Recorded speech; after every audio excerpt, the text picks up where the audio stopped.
he has to say on that win. Thank you very much, Riv. Great cast of the day so far, you and Aiden, but I'm here with Freeze, who had a pretty immaculate game here with the Renegades. You got an audience cheering for you. Talk to me about this long road ahead for you guys. We heard you say yesterday that you're playing to improve, trying to get better and better. Finally, it pays off. How does that feel? Amazing, and the crowd is just, I don't know, like when they're chanting Renegades, it's just like, you know, we can hear it, and it's like, I'm so excited about it. I just like, wow. So how much this win is the crowd cheering for you? How much this win is you guys as players? How much is that the prep? What are all the factors here that make you guys finally live up to this? Well, we finally didn't through. That's one case. We had some. We tried to through. We like died on the Herald, but yeah.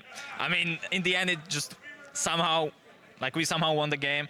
We're super excited about it because, you know, like we had such a huge low streak, and now it's finally off our shoulders. Of course. So talk to me about this game. You mentioned the double execute. Dignitas died to the turret. You guys died to Rift Herald. What happened in your guys' heads and in your comms when that went down? So like when they executed, we're like, yes, you know, like yes, they execute. And then we started like doing Herald, and then we executed as well. And like, okay, it's even. Like whatever happened is like just move on. And we started like planning what we should do after we died. So yeah. And of course, as a team, you guys actually get gold leads in more than half of your games. Your early game is actually on point. Late game, it keeps faltering. Talk to me about how to sort of try to keep the initiative and actually try to sort of how you guys continue to try to play proactively and aggressively in these games to start closing out these mid games. Well, we always rush things too much, you know. Like we usually, when, for example, I make an example, when someone flashes, we try to like kill him instantly. But we have 5 minutes window when we can kill him. We can prep for it. We can make sure that we will not make a mistake while doing it. And that's what is missing for our team, because we're like chaotic in it, and we like get driven by the when we're in the zone. We just like don't think much and instincts, you know, and just like go in and try to kill someone. It doesn't usually work because you have to think a lot about this game, what you want to do. You have to have plans and then execute them well. Yep. Okay, so final question here for you, Freeze. 4 games left in the split. Are you guys going to get out of 10th? What's the postseason going to look like for you guys? Honestly, we don't care if we're 10 or not, because as long as we start improving, we will play challengers no matter what. We're in relegation, right? That's what we think. And then for us, it's just improve as much as we can and then beat the challengers and stay in LCS. All right, well, good luck on that goal. Thank you very much for the interview. Congrats on the win. Send over to the analyst desk.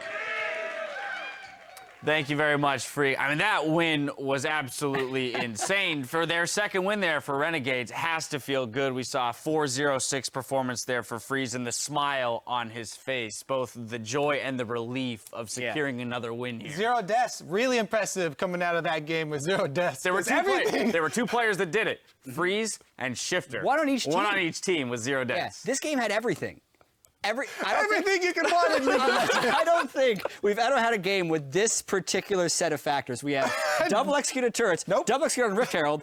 That alone is unique. Yeah. But then we have Dignitas looking like they're going to throw up Baron, getting Baron, and then Seraph, the sub, comes in and backdoors. The end of the game was actually hilarious. It was like, Seraph, it was like, Monty, you want to win? Huh? You want to win? I'm going to make you win here. I'm the best sub in the LCS. I'm taking this Nexus for Renegades, and Seraph comes in the sub top. Making a damn good case for being the best sub in the LCS. I mean, what's his record? He was 3-1 on tip. And now 1-1 on Renegades. No, 2-1 on tip. Two wins, yeah, and then he lost the Rise game, which he performed very well, but now he's 3-1. So 3-1 in the LCS with great performances across the games. Or no, and then lost yesterday. 3-2. 3-2. But regardless, great performance by him, but not just him. Let's break the game down a little bit. As you mentioned, a unique start, early double execute by both teams, which is unique in and of itself. But, you know, that was more akin to the teams really pressing for keeping up in the lane swap, right? They wanted to execute the lane swap correctly. Instead, they executed themselves. Yeah, and they touched on it a little bit right there. At first, you're thinking, oh, they got, you know, executed on the lane swap when they were going to recall and try and swap back you.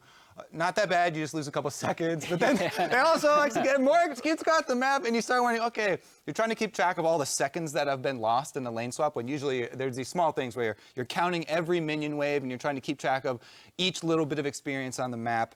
that it kind of got a little murky there. However, then Renegades got their early tower lead that we've seen so many times in the last few games, where they actually got the early gold lead once again on Team Dignitas, with a lot of the outer turrets going down early and giving them the extra gold to work with that they weren't quite able to transition into the mid game when Dignitas actually made that Baron play you're talking about to get back in it, and they had some time where they were looking decent. Another one of these games where Renegades had like a substantial gold lead in the mid game. They had a 4 turret to 1 lead, like Kobe said. That gave them a 4,000 gold lead at some point before 20 minutes. By 20 minutes, it was a little bit lower, but still. Right. And then we cross the 32-ish minute mark, and it's team fight after team fight after team fight, where Alex Each is pulling off some incredible flank play on Lissandra. We saw play after play where he's coming in, not all of them being able to be followed up, and that's the replay we're going to show here 35 minutes into the game. Dignitas being the aggressors here on the bot lane inhibitor of Renegades, but watch for Alex Each on the teleport flank here. Yeah, and also we have to remember there's not good flank wards by Dignitas. They're always putting themselves in position to be flanked by Alex, but he comes in, and this was actually very well disengaged by Team Dignitas and what they would need to do in every fight.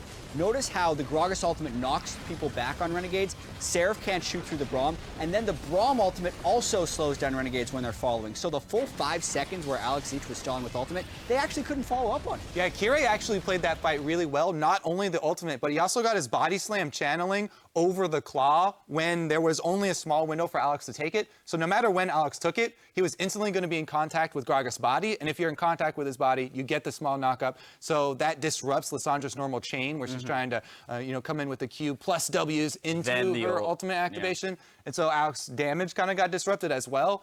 But man, did he time and time again, he got around to the positions where he could get those angles like you're talking about. And you saw in the Fog of War there. Right, and that's what it comes down to. You pointed out that was what Dignitas was going to have to do every single time Alex Each came in order to make the disengage happen. They did it a few times, and then all it takes is one fight where Renegades is able to blow open, take a couple people, rush down the mid, or take a Baron, rush down the mid lane, and get those Nexus turrets down to open themselves up for a backdoor later. So great play by him. Great mental fortitude by Renegades, and I think that's where the final point I want to make here is that it's a testament to this team and their mentality that they come away from this victory with smiles on their faces, recognizing that for them this is about improvement, and that they've come in every game, not just this one, the one that they've won, the ones that they've lost to, they've come in and they've put their all out onto the Rift. And we'd expect them to do that for the last 4 games that they have coming up this split. Our weekend of games, though, isn't over yet. We have one last showdown as Echo Fox go up against Immortals, who are looking to rebound. That's coming your way in just 3.5.